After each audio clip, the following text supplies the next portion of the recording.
Hello everyone, welcome to good earnings Telugu. ఆ company పేరు sign DLM. మనం మార్కెట్ లో చూస్తే ఆల్రెడీ సైన్ పేరుతో ఒక స్టాక్ అయితే ఉంది కదా, అదైతే ఐటీ కంపెనీ. అండ్ ఈ సైన్ డిఎల్ఎం ఏమో ఎలక్ట్రానిక్ మ్యానుఫ్యాక్చరింగ్ కంపెనీ.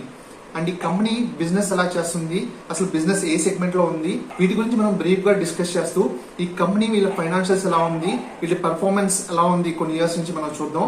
అలాగే ఈ ఐపీఓ అనాలిసిస్ అండ్ అలాగే ఈ ఐపీఓ అప్లై చేయొచ్చా లేకపోతే మనం షార్ట్ టర్మ్ కైనా లాంగ్ టర్మ్ కి ఎలా ఉంది మనం డిస్కస్ చేద్దాము.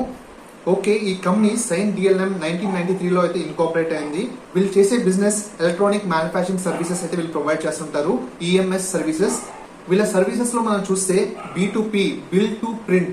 యాక్చువల్లీ కస్టమర్స్ వీళ్ళ క్లయింట్స్ ఎవరైనా ఆల్రెడీ డిజైన్ చేసి ఇలాగ మ్యానుఫ్యాక్చర్ చేయాలని ఇస్తే అది B2P సర్వీసెస్. దానిలో కొంచెం మార్జిన్ తక్కువైతే ఉంటుంది. అలాగే B2S సర్వీసెస్. ఈ B2S సర్వీసెస్ లో వీళ్ళకి మార్జిన్స్ అయితే కొంచెం ఎక్కువ ఉంటుంది, ఎందుకంటే క్లయింట్స్ వాళ్ళకే ఇచ్చేస్తారు డిజైన్ చేయమని. వాళ్ళే డిజైన్ చేసి వాళ్ళే మ్యానుఫ్యాక్చర్ చేస్తుంటారు క్లయింట్స్ కి నచ్చినట్లు. ఓకే, వీళ్ళు మెయిన్ గా ఏం మ్యానుఫ్యాక్చర్ చేస్తున్నారో మనం చూస్తే PCB, ప్రింటెడ్ సర్క్యూట్ బోర్డ్స్. మనం చూస్తుంటే మదర్ బోర్డ్స్ లో ఉంటాయి చూడండి, గ్రీన్ బోర్డ్ ఉండి దానిపైన చిప్స్ పెట్టుంటారు, అలాంటివి మ్యానుఫ్యాక్చర్ చేస్తుంటారు. అండ్ అసెంబ్లీ PCBA అది కూడా వీళ్ళు చేస్తుంటారు, అసెంబ్లీ కూడా వీళ్ళు చేస్తారు. And cable harnesses and box build which use for safety critical systems. ఇలాంటి ఎలక్ట్రానిక్ డివైసెస్ అయితే వీళ్ళు మ్యానుఫ్యాక్చర్ చేస్తుంటారు. ఎక్కువ వీళ్ళ సర్వీసెస్ ఫ్లైట్స్ లో ఎక్కువ వీళ్ళ సర్వీసెస్ ఇస్తుంటారు. అలాగే వీళ్ళు మెడికల్ డయాగ్నోస్టిక్ ఎక్విప్మెంట్ లో కూడా వీళ్ళు సర్వీసెస్ అయితే వీళ్ళు ఇస్తుంటారు. వీళ్ళ క్లయింట్స్ మనం చూస్తే పెద్ద పెద్ద క్లయింట్స్ అయితే ఉన్నారు. Honeywell, ABB, thalis, Bharat electronics, ఇలాగ పెద్ద పెద్ద క్లయింట్స్ అయితే వీళ్ళు ఉన్నారు. ఓకే, వీళ్ళ ఐపీఓ డీటెయిల్స్ మనం ఒకసారి చూద్దాం. ఈ ఐపీఓ June 27 అయితే ఓపెన్ అయింది అండ్ 30th June అయితే మనకు క్లోజ్ అయిపోతుంది. And face value 10 per share. Price band ఏమో 250 రూపీస్ నుంచి 265 rupees price band. Lot size 56 per share. Total issue size మనం చూస్తే 593 crores. Fresh issue 593 crores. మొత్తం ఫ్రెష్ ఇష్యూ గానే వచ్చింది మొత్తం.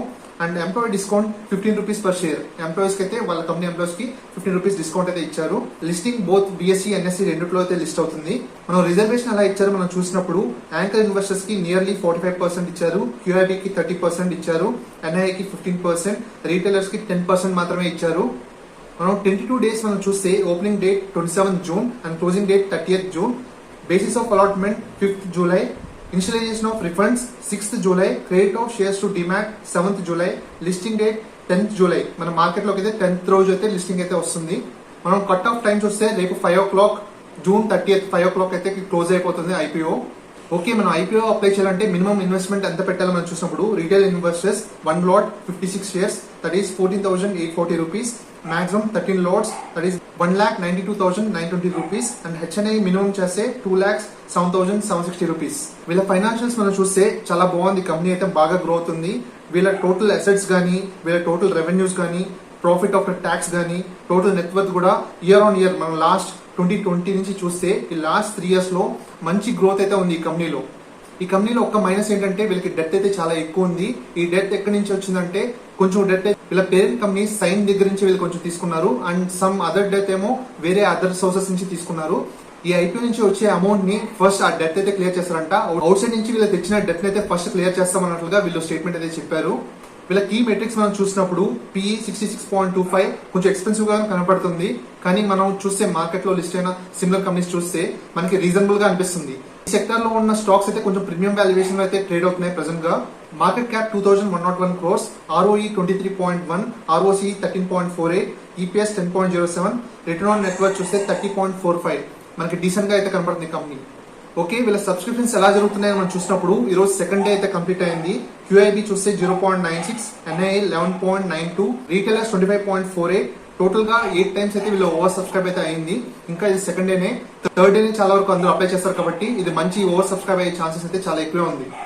ఓకే, గ్రే మార్కెట్ ప్రీమియం ఎంత ఉంది, ఎంత ఎక్స్పెక్టేషన్స్ ఉన్నాయి, ఎంత మనకి రిటర్న్స్ వచ్చే ఛాన్సెస్ ఉన్నాయంటే మనం ఐపీఓ వాచ్ లో మనం చూసినప్పుడు నియర్లీ 40% వచ్చే ఛాన్సెస్ ఉన్నాయని చెప్పి మనకి ఈ రోజు అయితే తెలుస్తుంది. కానీ ఎగ్జాక్ట్ గా 40% వస్తుందని కాదు, నియర్లీ 40% వచ్చే ఛాన్స్ ఉంది. కానీ డీసెంట్ పాజిటివ్ రిటర్న్స్ అయితే డెఫినెట్ గా వస్తుంది. డెఫినెట్ గా మనకి కొంచెం ప్రాఫిట్ అయితే డెఫినెట్ గా వస్తుంది ఈ ఐపీఓలో. కాబట్టి షార్ట్ టర్మ్ కి అయితే అప్లై చేయొచ్చు అండ్ నేను కూడా అప్లై చేస్తున్నాను ఈ ఐపీఓ. అండ్ లాంగ్ టర్మ్ కి చూసినా కూడా ఇది మంచి స్టాక్. ఈ సెక్టర్ మంచి గ్రో అయ్యే ఛాన్సెస్ అయితే డెఫినెట్ గా ఉంది కాబట్టి లాంగ్ టర్మ్ కూడా ఇది హోల్డ్ చేయొచ్చు ఈ స్టాక్ అయితే. బోత్ షార్ట్ టర్మ్ కైనా లాంగ్ టర్మ్ కైనా ఇది మంచి స్టాక్. ఇది షార్ట్ టర్మ్ కూడా మంచి రిటర్న్స్ వస్తాయి కాబట్టి డెఫినెట్ గా ఈ ఐపీఓ అయితే నేను అప్లై చేస్తున్నాను. హోప్ ఈ ఇన్ఫర్మేషన్ మీకు నచ్చింది అనుకుంటున్నాను. మీకు ఈ ఇన్ఫర్మేషన్ యూజ్ అయింది అని ఫీల్ అయితే లైక్ చేసి ఎంకరేజ్ చేయండి. ఇంకా మంచి మంచి వీడియోస్ అండ్ మంచి మంచి స్టాక్స్ మన ఛానల్లో తీసుకొస్తాను నేను. సబ్స్క్రైబ్ చేసుకుని మన ఛానల్ ని. ఇది మన ఛానల్, మనం కలిసి ట్రావెల్ చేద్దాం అండ్ స్టాక్ మార్కెట్ లో బాగా సంపాదిద్దాం.